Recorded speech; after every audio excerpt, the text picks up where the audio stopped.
Today marks the release of my brand new track, If I Be Damned. Available everywhere now, links in the description. Let's hop over to Spotify and have a little sneak peek. There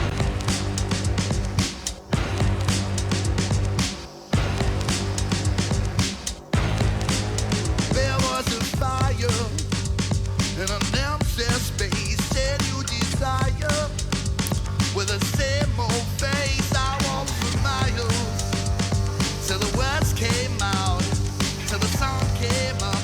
It might not be. So, did you like it? Let me know in the comments. Check out the full track in the description. In this video I want to break down the process of writing, recording, producing the track, releasing the track, what that looks like going forward for me as an artist. And let's just start by jumping into the Ableton session and looking at the drums, because the drums really are the core of this track.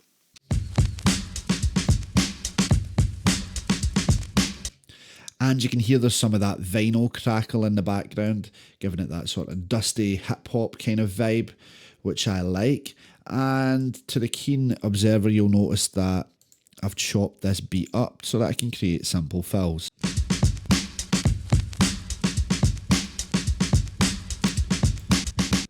You know, nothing really complex, but it does the job.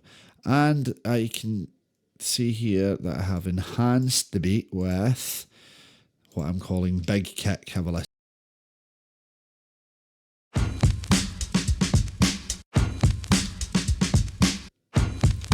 In the context of the mix, it gives it extra weight.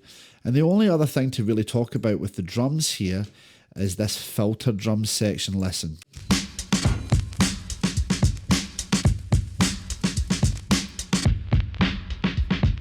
Low pass filter, back in. And that's it for the drums on this track. When writing a new song, where do you begin? For me, it's usually the guitar. But on this track, I chose the drums.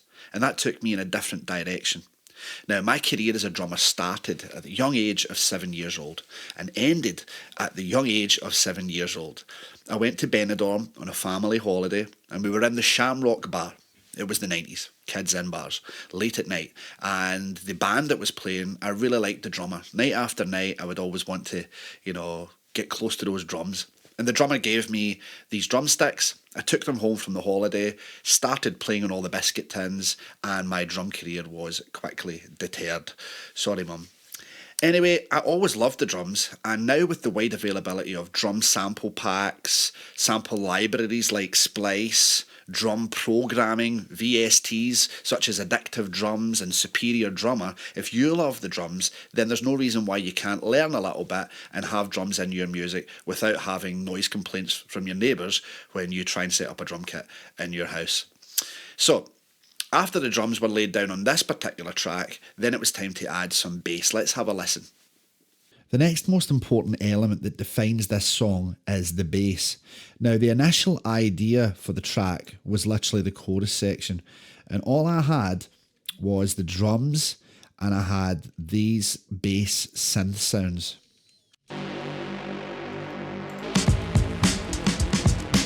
Which I later supported with the power chord guitar part. Have a listen.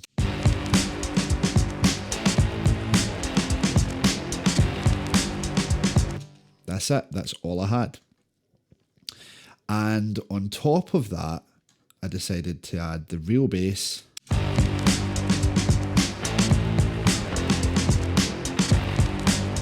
Which really thickened up the sound. So that's the foundation of the track.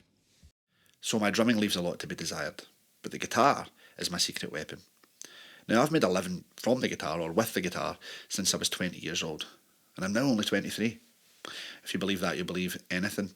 On this track, I didn't want the guitar to dominate, however. I wanted people to listen and say this is a good song, not the guitar sounds cool. And I've had that so many times. At one time, that's what I chased. But now for me, a song should stand apart from any particular instrument. But I did want the guitar to sound cool, so I focused on the tone and I focused on a part that created movement. Let's have a listen to the guitar on this track. The next thing to add was the guitar. Now, historically with the guitar, I could be a little bit naughty, which, not naughty, but naughty. And in this track, I wanted to make sure that the guitar was providing an atmosphere, a kind of attitude, a mood, creating movement, but without being the main attraction, because that was ultimately to be the vocal. And so I came up with this riff, which is super, super simple. You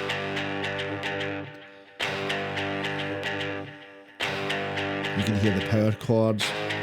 It's super, super simple. We have some... and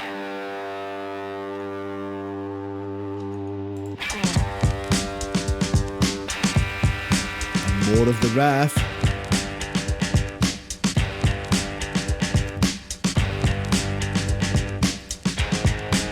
And then... you know, the riff evolves, but it stays very much in its lane. We have little harmony guitar parts here.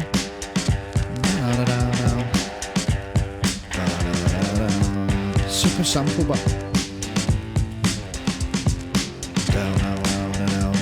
leaving lots of space. So these are sort of arrangement things that you learn studying songs that you love. Like, being a guitar player, it's easy to jump in and, you know, want everything that you play to be like a super cool guitar part and, you know, that people might really like. And ultimately, that kind of thinking often detracts from the song. And so thinking in terms of a part that supports the song, supports the groove, but doesn't really draw excess attention to itself, which is, of course, attention away from the main vocal. And that little indication of a harmony guitar, as I've called it, then really comes to fruition in the outro section, which I'll play for you now.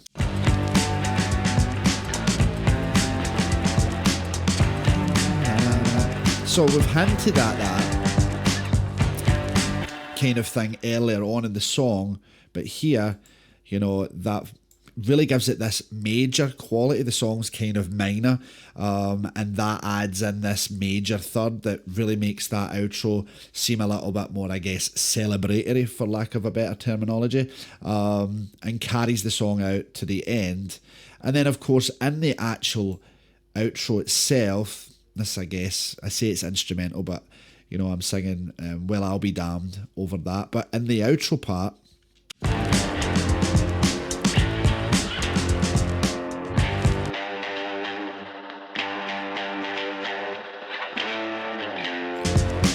it's a variation of the intro, but at the outro here, at the very last part, I want you to listen to how I sort of subtly bend the strings. So I'm sort of subtly bending the string out of tune, and there's two different guitars there, and I'm trying to create that sort of dissonance. I'm not trying to make it sound too clean or too perfect. And these are things that I was guilty of, if that's such a thing. But certainly now, my ear is drawn more to the uncertainty and unpredictability of even a simple part, but played, I guess, kind of bad. So now that the foundations were set, I started to work on the arrangement, the lyrics and the vocals simultaneously. The verses came quickly, the sort of imagery popped up quite quickly. For me, it's like you do gibberish vocals, you try and find a melody, a little word pops up. I believe that the first line, there was a fire in an empty space, and for me that was like, it was kind of cosmic. It could be about the start of the universe, the start of a new project, it could be the end of something and the beginning of something else. Like, all those possibilities were there in that first line. And so the first two verses kind of wrote themselves, but the chorus, that was difficult. The song was initially called Say It, then it was called Silver Screen being a movie screen. And yeah, every time I would change the chorus, the verses would have to adjust subtly to suit. And that process went on for a lot longer than building the basic track. Eventually I stumbled into the If I Be Damned chorus, sorted out the first two verses, and then created a third verse, which is sort of like a bridge, worked on the outro, and we were done. In the description, you'll see that the website Analyze My Lyrics has actually did a little feature on the lyrics for this track, which was very kind of them. And so you can have a read at the lyrics on Spotify or on my Bandcamp page, which I'll link below too, and you can have a look at their analysis and, if you're into that sort of thing. So once I had the vocals and I had the arrangement, it was time to add some ear candy. So in this next little clip, we're going to jump back into the Ableton session and we're going to look at the ear candy that I papered over If I Be Damned. The song features a number of pieces of ear candy. If we have a look here, we can see these perk one. Of course, we've got some claps, a couple of different crashes here and there. I seem to remember in my initial mix that these crashes were more prominent. I didn't even hear anything now. Yeah, so it's just really simple, but what was required, at this part of the track. And now let's introduce the percussion loop.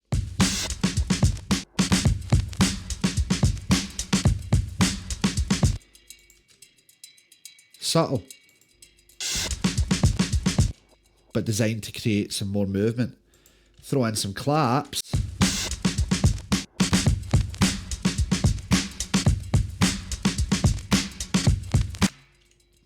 Now in my original mix here, those claps are definitely a lot lower in the mix than Arthur Pingree ended up having them in the final mix. And I'm glad that he did, because it really helps the groove. But, I knew they had to be in there, but I was just maybe a little bit scared to put them up too loud. And it took someone who has a lot more experience as a mixer to be like, get those bad boys up. And he didn't actually say that to me, but he should have. And so, there's some percussive elements that are going on there. We talked about the big kick earlier on. And yeah, we have a couple of different samples in here. There's this one here called Afrikaan. I don't know why that's what I've called it, but, it's just a subtle layer. It's just for atmosphere. And, there's some things that never made the final mix. Like in here, we've got this, hey, which was like, just sounds like cheap Prodigy ripoff. It just feels like something that would be in like a sample pack for one of those magazines you used to get back in the sort of mid-2000s that 5 people might remember. And what else do we have here? We have this Eastern, I'm calling it sample, and it sounds like this.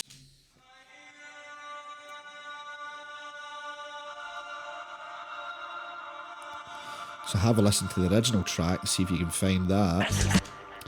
And yeah, we've got some woos in here.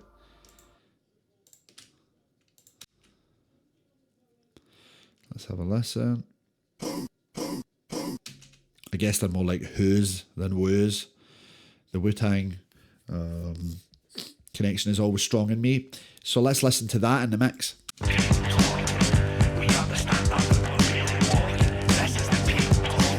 And again, if you listen to Arthur Pingree's final mix of this track, they are louder and they've also got more of a sort of a reverberant quality to them.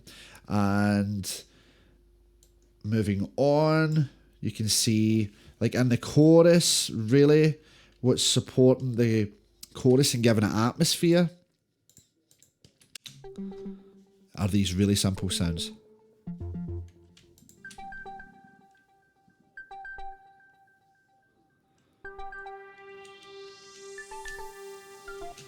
There's some horn stabs. Really cheap, shitty sounding, I'm not even sure what that is. Is that a sample? I don't think it was labelled as a horn stab, but that's what it functioned like for me. And finally there's parts that are here that never made the final track. Let's have a listen here. We have this electric piano.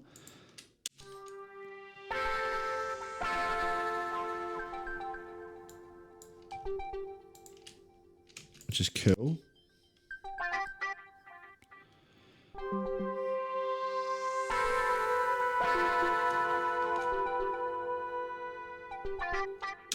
So yeah, there's things that never even made the final mix because they felt like they clashed with the vocal, took away from the atmosphere, and yeah, you know, it's an art, not a science, and it takes a while for you to think, okay, I can't, you know, they say that something is finished, a music track is finished, and I guess this is wider application, not when you've added enough stuff in, but when you've taken everything that you can out. And yeah, it just feels right, and I would certainly agree that there was an element of that with this track. Now the track was finished, it was time to have it professionally mixed. Now, I did my own mix of the track before I sent it to anybody because I wanted it to sound like it was compelling and like 80% of the way there. I have been working on my mixing skills for a long time. In fact, I'd like to share with you a resource. Audio University, ear training. Training my ears for frequencies. I'm still working at it. I think I'm at week number 13 of this course. Prior to this, I was using something called Sound Gym, and just doing a lot of mixing, basically. But it's difficult, you know. You listen to your track, you've did all the right things, you've used the compressors, you've EQ'd the way you're supposed to do it, you've watched all the YouTube tutorials, and yet it's still not hitting the way that you would like. Well, one day I'll get there. But until then, I will use the services of professional mixers. And in this case, I chose Arthur Pingree. He just got the vision of the track, and he's now worked on another track of mine, which will be released soon. And yeah, it's so nice to hear your song back with that extra polish and hitting harder, with the vocal sitting just right, and to be able to suggest things and have that sort of separation, that detachment from it, like I want this to happen, but I don't have to get in the weeds about it. So I couldn't recommend using a professional mixer highly enough. And don't make it a financial decision. If you can't afford it, okay, that's fine. But try not to go for the cheapest person in the world. Go for the best that you can afford. So now that the track was mixed, I wanted to get it mastered. And really for me, just to go through that process, I've did this before with other bands, but we always went for the value for money approach. And here I wanted to make sure that I got it done right. And so I went to John Webber at Air Studios, and he's worked with some of my heroes on their music. And yeah, I could not be happier with the outcome. And again, it's one thing to hear your original mix, and then you hear the professional mix, and then you hear it professionally mastered.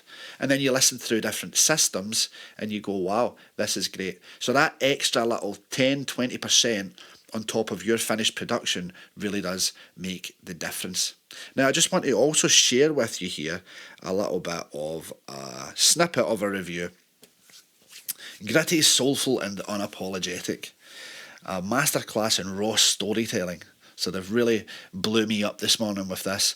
But there is a link that I will pop below. This is for Rock Era magazine, and I'll pop it in the description, and you can have a little read at the review as well. So I will be releasing more music regularly. This is just the beginning, and I hope you enjoy If I Be Damned. Please comment, connect, subscribe, do the thing, and I'll catch you on the next video.